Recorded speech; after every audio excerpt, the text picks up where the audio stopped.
Hi guys, Diana Plant here with Plant Nutrition. On today's vlog, I want to share with you a page out of one of my favorite books, Eat Fat, Get Thin by Dr. Mark Hyman. I did a review on this book, not a review on this book, but I did some teaching out of this book a few years back, and I'm gonna find that video and link it for you so you can check it out if you want to hear that. But for now, I'm just gonna share one page with you from this book. About some of the benefits about fats and also dispelling some of the myths about fats. So I'm just going to go ahead and get started here. So the first thing he says here is that dietary fat speeds up your metabolism, reduces your hunger, and stimulates fat burning. So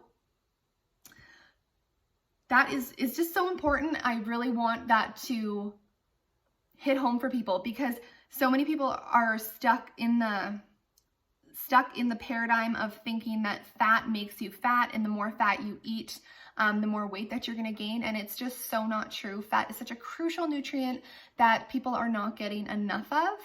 And so, which is why I'm inspired to share this page of notes in general. So I'll keep going here.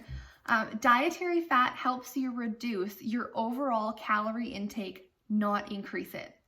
So the thinking has been for quite some time that it's calories in versus calories out. That's what weight loss boils down to, is that you just have to be in a calorie deficit and you will lose weight. So we were taught eat less, exercise more, and watch your calories. Everything has been about calories, calories, calories. But it is not that simple. Weight loss is actually more about your hormones than it is about the number of calories that you're eating. So how food affects your hormones is more important than the quantity of the food that you're eating. So in saying that dietary fat helps you reduce your overall calorie intake, that is because when you eat fats, it's satiating. Fats are very, very satiating. So you end up eating less throughout the day because you're not constantly having cravings for more food, which is what happens when you fill up more so on carbohydrates. Anyways, I also wanted to touch on the fact that proteins have 4 calories per gram, and carbohydrates have 4 calories per gram, and fats have 9 calories per gram. So with the focus on calories, the thinking has been eat less fat so that you eat less calories so that you lose weight. But like I just said, that's not true. And Dr. Mark Hyman says himself that our focus on calories, we've missed the mark entirely by focusing on calories. So I'll move on. I hope that makes sense. He says dietary fat, and saturated fat specifically, does not cause heart disease. So this is a myth that will just not die. We're actually still being taught by government authorities that saturated fat will give us heart disease, and it is so not true. Dietary saturated fat raises the good kind of LDL cholesterol and raises HDL, the good cholesterol. Sorry, I butchered that sentence. I tried to simplify it and I made it worse. This is what it says. Dietary saturated fat raises the good kind of LDL, light, fluffy LDL, and raises HDL, the good cholesterol.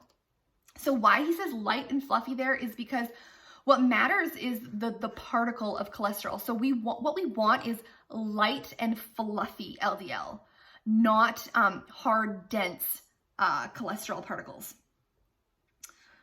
He says diets higher in fat promote more weight loss than diets high in carbs, and they are easier to stick to. Dietary fat reduces inflammation, risk for clotting, and all heart disease factors.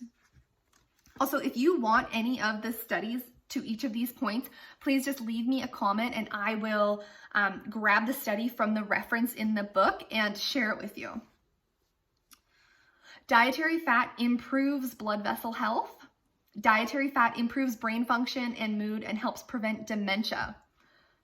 There's so much good information on this. Fats are amazing for brain health, for cognitive functioning, and MCT oil and coconut oil specifically for Alzheimer's and dementia, for helping in those areas. High fat diets for cognitive issues in general. He says diets very high in fat and low in carbs can reverse type 2 diabetes. Amazing. He says good vegetable oils, in this he has quotations, good vegetable oils such as soy, corn, sunflower, safflower are harmful. They create inflammation and oxidize or make your cholesterol rancid, making it more likely to cause heart disease. No doctor has helped me understand more than Dr. Mark Hyman that omega-6 fatty acids that we are told to eat, that we are recommended to eat, cause inflammation and are actually terrible for our health, which is why margarine is a terrible idea. That's why canola oil is a terrible idea. It's why the vegan fake butters are a terrible idea. Omega-6 fatty acids lead to inflammation. Okay, so again, I'm gonna list them off. Soy, corn, sunflower, safflower. Those are just a few.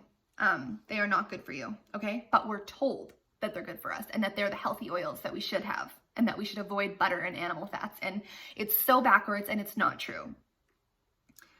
Dietary saturated fat from butter or coconut oil does not raise saturated fats in your blood. Very important to lock that away in your brain. He says carbohydrates, not dietary fats, turn into saturated fats in your blood, the fats that cause heart disease. I'm going to repeat it, okay?